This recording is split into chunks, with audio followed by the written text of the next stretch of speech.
Marshall University, committed to teaching, research, and professional training, with degree programs in multiple locations and online. More about the Marshall family at marshall.edu. Embassy Suites by Hilton Charleston, an all-suite hotel and conference center minutes from Yeager Airport and Capital Market. Reservations and brasserie dining information available at hilton.com. Segra, providing fiber-based communication solutions. Segra, freedom to grow. More information at segra.com.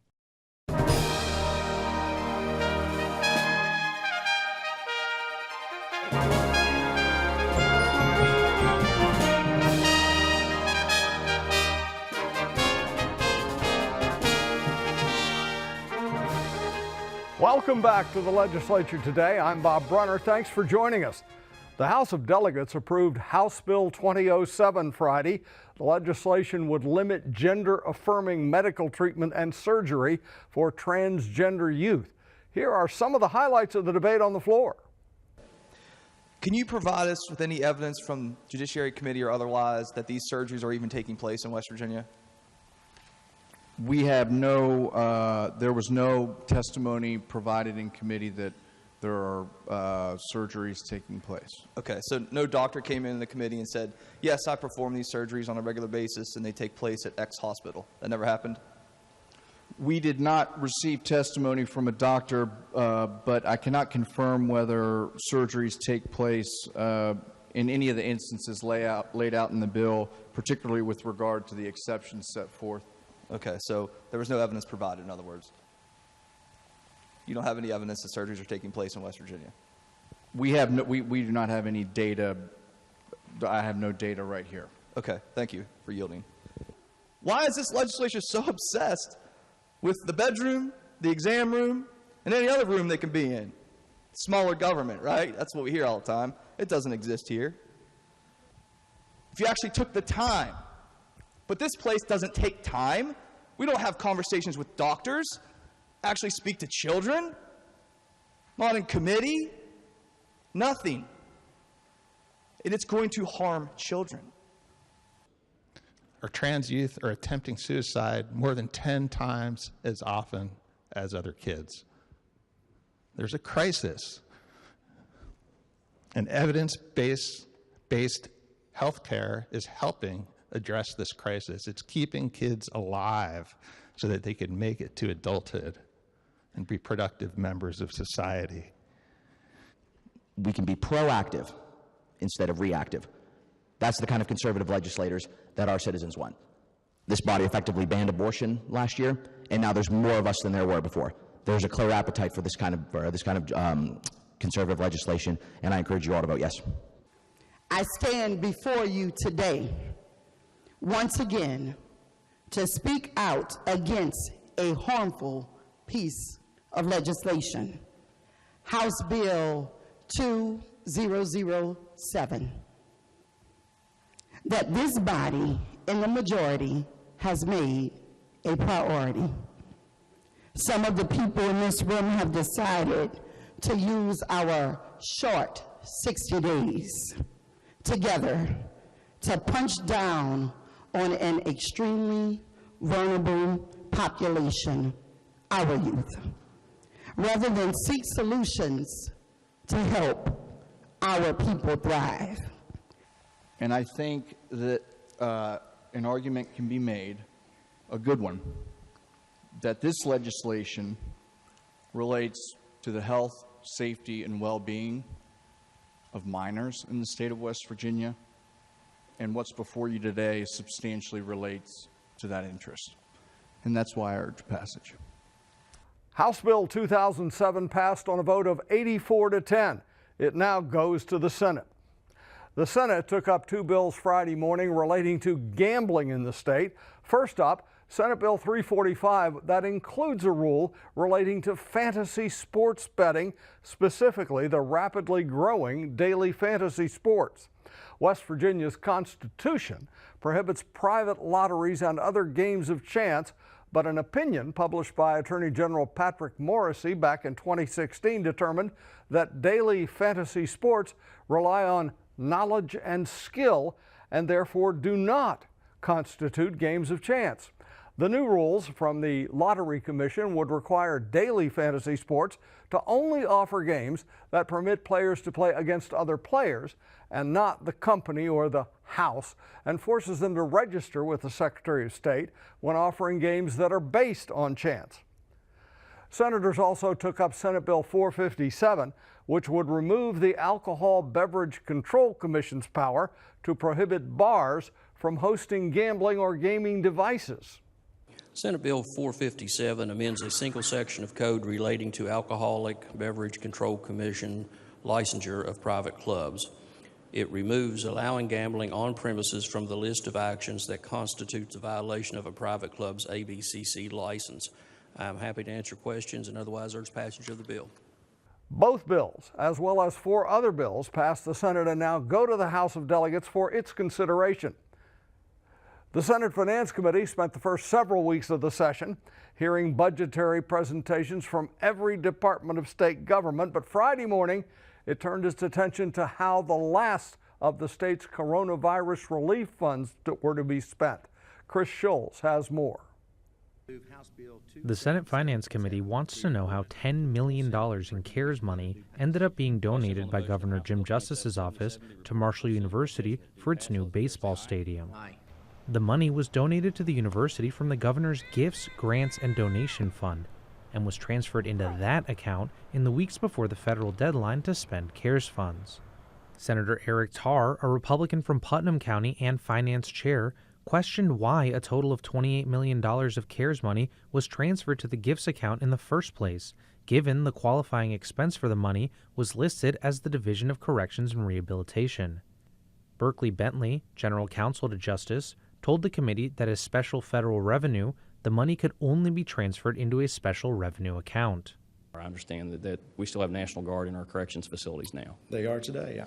And we have 1,000 FTEs unfilled in our corrections facilities.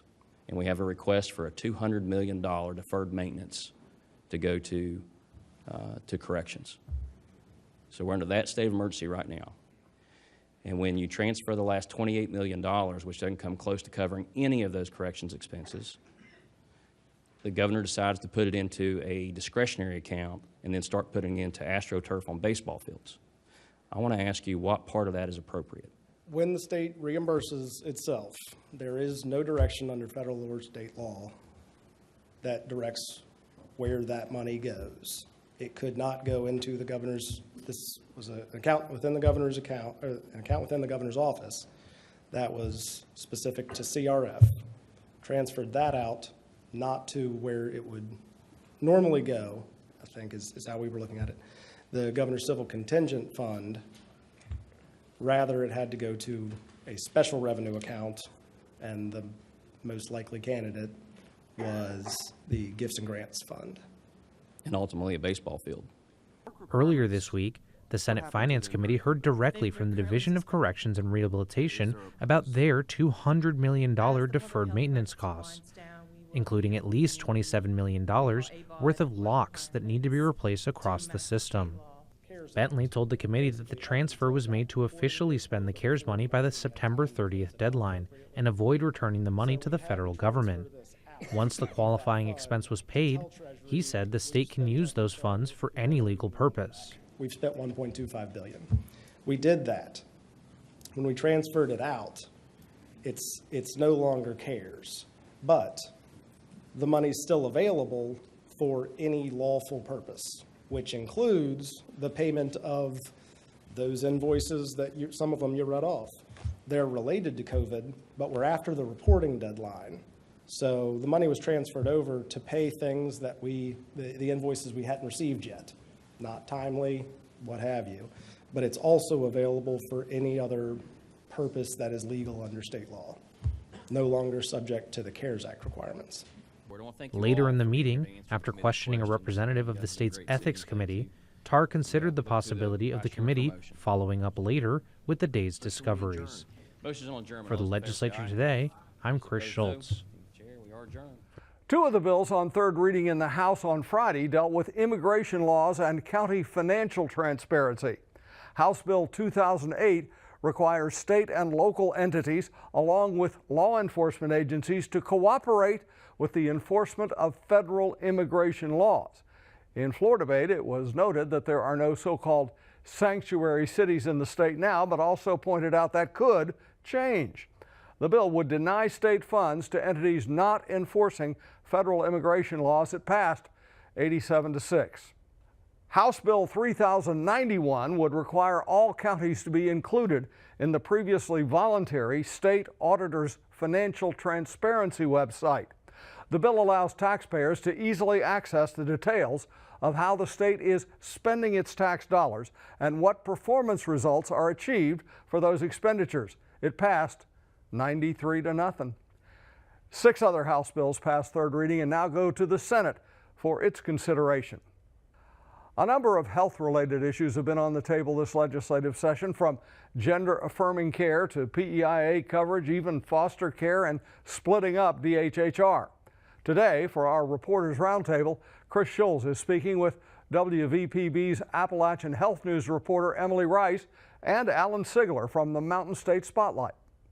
Thank you, Bob. Alan, Emily, thank you so much for being on the legislature today. So it's, as always, our Friday Reporter Roundup, and today we're focusing on health. We've got a lot to talk about. Despite a surprising lack of action from the legislature so far, why don't we start with the biggest story, unavoidable, DHHR. Alan, I understand that you've been following the restructuring proposal. What can you tell us about that? I've been trying to. I've been doing my best. I think that it's difficult to exactly know what the current status of DHHR is. But that being said, I've talked to a lot of experts and former employees who have talked about what needs to happen to run a successful health department. And they say a few things. They say, one, that the foundation is funding and data. You need to have the tools you need to be able to accomplish what you need to do. Outside of that, you need to have ambitious goals, and you need to have realistic plans to get to those goals. From what it seems like right now, I think that it's fair to say that DHHR is lacking some data. We talked about the All Payers Claims database. That's a database that could have the opportunity to help both DHHR and state in general save money. Is that the same one that the Senate passed a bill to get rid of just this week? It did. It was supposed to be created in 2011. It never got built, and now it's being repealed. It's a database that could help inform West Virginians, could help inform DHHR. It's going away. But I think the takeaway when I think about DHHR restructuring is whether it's one department or 3 departments, it needs to have the tools to operate. It needs to have funding. It needs to have data. Yeah, and I mean, we're still stuck, as far as I know, waiting for House action, because the Senate came right out of the gate with a DHHR bill. They passed it that very first day. And Emily, speaking of the Senate, I know that you watched the DHHR's presentation to the Senate Finance Committee this week. What did you hear in that meeting? Yeah. So they put forth their fiscal 2024 budget. It's about $7.7 billion. That's only a little bit more than last year, and it's a 75% from federal funding. However, the thing I found interesting in that meeting was the discussion exactly on that restructuring and whether or not the restructuring itself will hold up the DHHR in its actionable items. There was a really interesting exchange between Senator Maroney and Dr. Coben about that exact issue here, that as long as we can't move forth on House Bill Senate Bill 2006, which is restructuring, we won't be able to solidify these budgets or make these kind of actions and policy that you were speaking to actually make it an effective organization. Yeah, that's really interesting. I hadn't really considered the fact that until this restructuring goes through, DHHR is functionally in limbo. I mean, you can't really make any decisions until this restructuring happens. Alan, have you heard anything about that from the experts that you've spoken to? I haven't heard specifically about that, but I think you're absolutely right. You see that. You see bills being passed right now that say something is going to be DHHR's responsibility. DHHR might not exist in a year from now. And I think it's a weird state. It's a weird state of affairs. And now that the Senate and the House have the ability to override any vetoes just with the number of votes they have. It looks like it's going to go through. Yeah, well, I mean, again, we're all holding our breaths to see what happens on that one, but I think the other big story of the week that we cannot ignore, and is certainly stolen the spotlight from DHHR a little bit, is House Bill 2007. Alan, I know that you followed the public hearing yesterday morning. It stretched for almost 2 hours. What did you hear from some of these public voices? Yeah, so just for some background, House Bill 2007 started out as a ban on surgery, gender-affirming surgery for minors in the state. That, by all accounts, was not done in West Virginia. It wasn't something that any provider did, and is not, except in rare cases, recommended. That changed when the bill got to the judiciary, the House Judiciary Committee. It became extended to gender-affirming medication, which is prescribed in the. So Alan, just to clarify, when we talk about gender-affirming medication, we're talking about things like hormone blockers? Is that what we're talking puberty about? blockers and sex hormones, so estrogen and testosterone as well too. Those are prescribed to kids right now. And the American Medical Association, among many other medical bodies, have found these to be safe and effective treatments for reducing depression and anxiety, improving mental health across the board for transgender Americans, transgender West Virginians. So they extended that in the judiciary. So this public hearing was held in response to that extension. You had people coming from all over the state. You had people, I spent a lot of time with a group from West Virginia Wesleyan that came to talk about, to protest this bill, to oppose this bill. A couple professors spoke, but a lot of students came to also show their opposition to this bill. So, Emily, I know that we have actually seen action on this bill.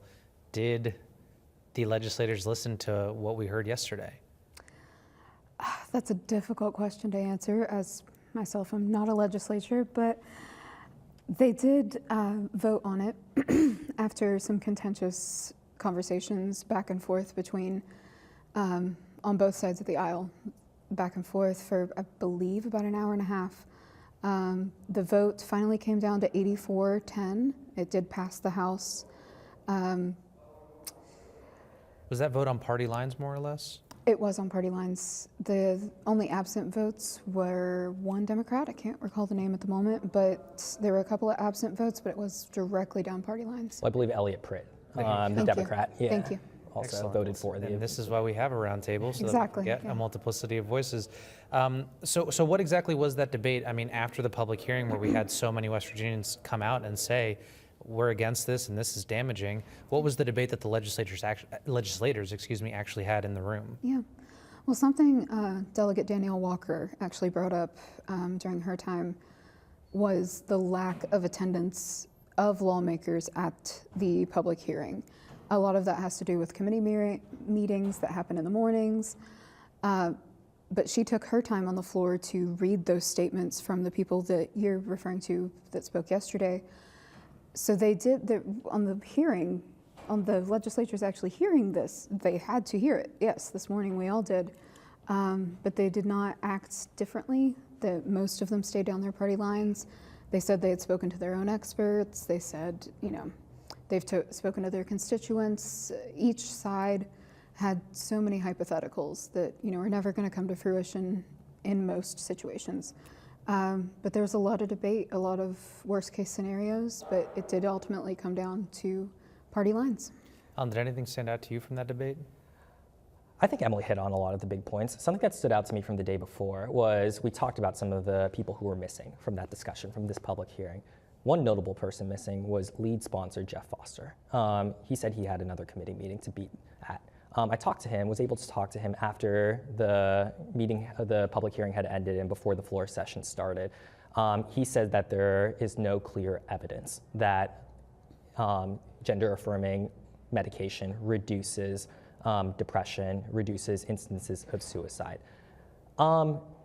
Within the peer-reviewed evidence, that's not true.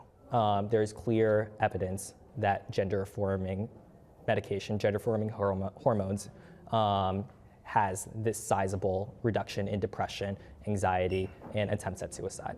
Well, it's certainly interesting, and I guess it really boils down now to see whether or not the Senate even takes this up, which I guess we'll find out next week. But I want to move on to more broadly reproductive health. Alan, I know that you have, well, both of you really have been looking at how the abortion ban has come up during this session so far. Alan, just before we turn the cameras on, you were talking to us about the point that legislators were making about the abortion ban and promoting family health, promoting families. So what have you heard about that this session? Sure. So we all remember the abortion ban. When it was in September, it passed. Again, it was similar to party lines. Another bill was being considered at that same time, one that would have expanded access to birth control, one that would have expanded insurance coverage. That bill didn't get passed in the summer. A version of it came up this time, but it funds pregnancy crisis centers, or sorry, not specifically funding to pregnancy crisis centers, but channels to create funding towards pregnancy crisis centers. It's a different bill. There's the birth control access was removed. It looks a lot different.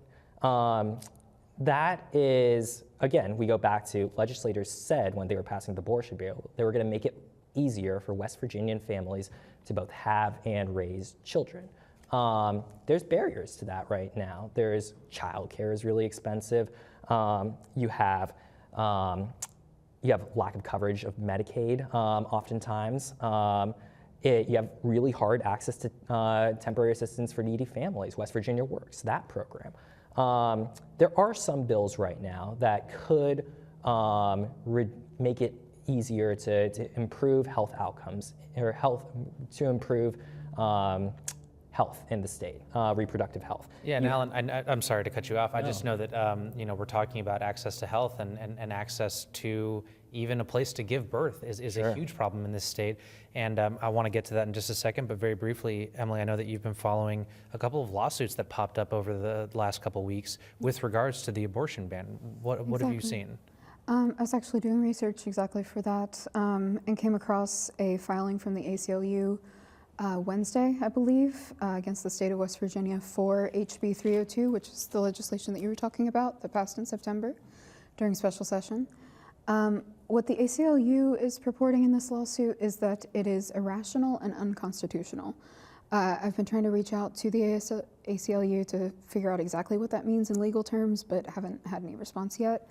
However, I've spoken with other advocates also involved in a lawsuit from Gen Bio Pro, which is essentially the manufacturer of the abortion pill. It's a two-step, it's a very long name for the actual pill, but they're actually going about their lawsuit in a very different way. So they are suing the state of West Virginia for lack of access to federally approved medication, whereas the ACLU is going a different route in unconstitutional and irrational. So it's a very interesting reminder that, legislation isn't over when the session ends. I mean, we're talking about new legislation this year, but things that have been done continue to pop up. Very briefly, we've only got a couple of minutes here left. I'm curious to know about some of the things that the legislature has done to improve health. Alan, I know that you were talking about sexual assault evidence collection. Tell me a little bit about that. So there's a bill right now that has gone through the Senate, I believe. It is increasing access to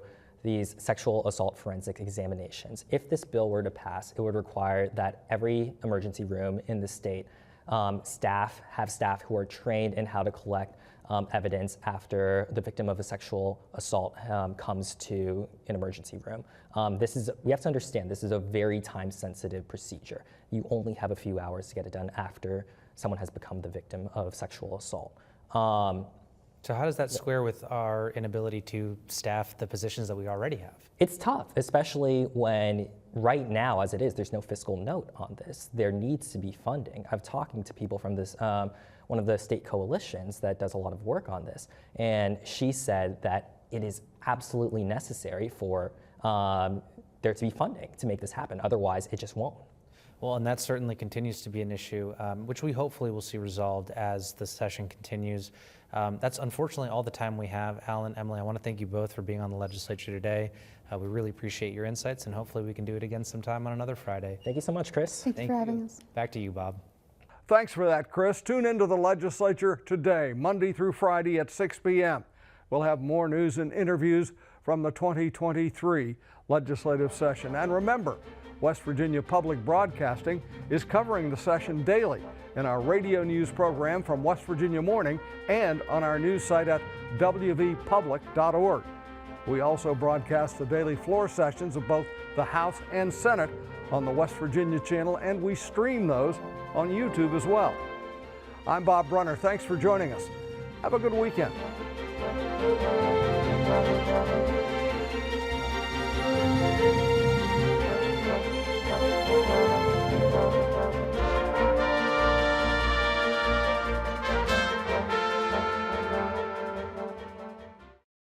Support for the legislature today is provided by Marshall University, committed to teaching, research, and professional training, with degree programs in multiple locations and online. More about the Marshall family at marshall.edu.